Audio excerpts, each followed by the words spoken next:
नमस्कार साथियों, मेरे 12 मिनट के एक भाषण से 7 सेकंड की क्लिप काटकर मेरे खिलाफ एक दुष्प्रचार किया जा रहा है कि मैंने ब्राह्मणों के बारे में अपशब्द बोले हैं।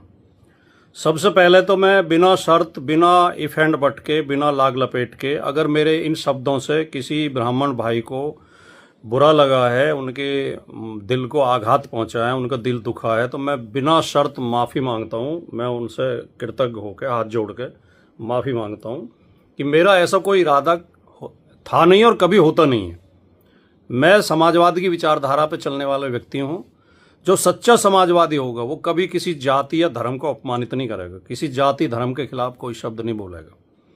लेकिन मेरा दुर्भाग्य इन दिनों के कुछ लोग, जो ज़्यादातर Bharatiya Janata party IT cell के लोग होते हैं, और कुछ भोले भाले लोग भी उनके बहकावे में आ जाते हैं, मेरे खिलाफ एक अभियान चलाते रहते हैं कि मैं ब्राह्मण विरोधी हूँ, सनातन विरोधी हूँ, हिंदू विरोधी हूँ, जबकि ये तीनों आरोप बिल्कुल एकदम गलत है। मैं ब्राह्मण जाति का बहुत ज़्यादा सम्मान करता हूँ, ब्राह्मण भाइयों का सम्मान करता हूँ।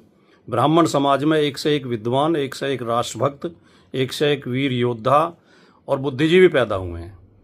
और मैं किसी भी समाज का, किसी जाति का, किसी धर्म का अपमान करने की कभी सपने में भी सोच नहीं सकता।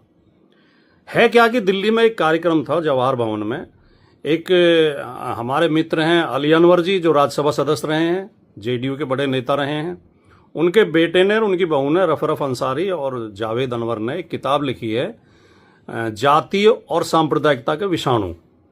और ये किताब केंद्रित है भारतीय समाज में जातियों को लेकर क्या क्या मुहावरे, लोकोक्तियाँ और कहावतें बनी हुई हैं, उनको लेकर केंद्रित है।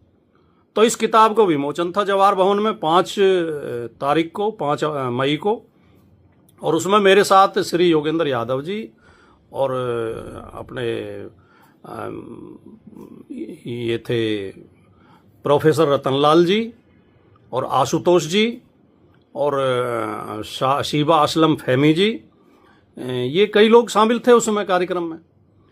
तो वहाँ जब मैं बोला तो मैंने ये बात कही, और मेरे पूरा अगर 12 मिनट की वीडियो सुनी जाएगी, मेरा वक्तव्य सुना जाएगा, तो मैंने उसमें कहा कि हमारे समाज में ये एक बुराई है कि हमने जातियों को लेकर तरह तरह के खराब मुहावरे बना रखे हैं, खराब कहावतें बना रखी हैं। और मैंने उसमें स्पष्ट तौर पर यह भी बोला कि ऐसा नहीं है कि दलित और पिछड़ों के खिलाफ ही ये मुहावरे बने हुए हैं, दूसरी तरफ के लोगों के खिलाफ भी बने हुए हैं।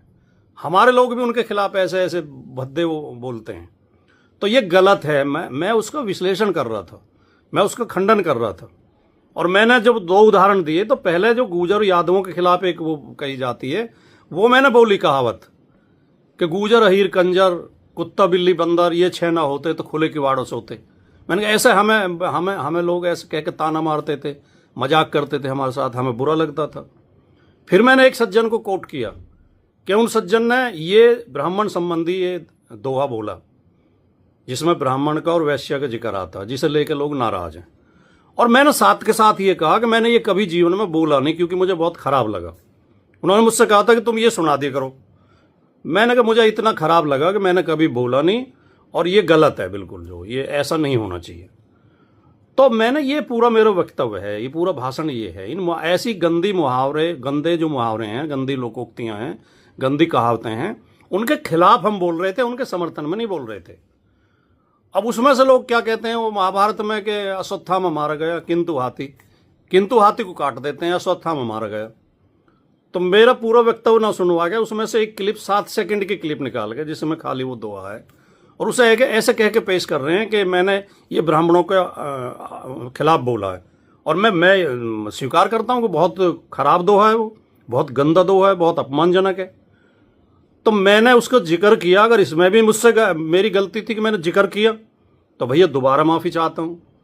और ब्राह्मण समाज एक प्रबुद्ध समाज माना जाता है, शिक्षित और समझदार समाज माना जाता है। यार इतनी जल्दी बहकावे में मत आया करो। ब्राह्मण बंधुओं, ब्रह्म देवताओं, पूरी बात समझ लिया करो। पूरी वीडियो आप सुन लेंगे तो आपकी शिकायत दूर हो जाएगी। और मेरे जैसा आदमी, ब्राह्मण तो बहुत शानदार और बहुत सम्मानित जाति है। किसी मतलब जो संख्या में कम हैं या कमज़ोर हैं या कुछ भी, किसी भी जाति के खिलाफ मैं नहीं हो सकता, सपने में भी नहीं सोच सकता। तो मैं पुनः माफ़ी चाहता हूँ। आप मेरी आधी अधूरी बात को सुन के, 7 सेकंड की क्लिप को सुनकर मेरे बारे में राय ना बनाएं।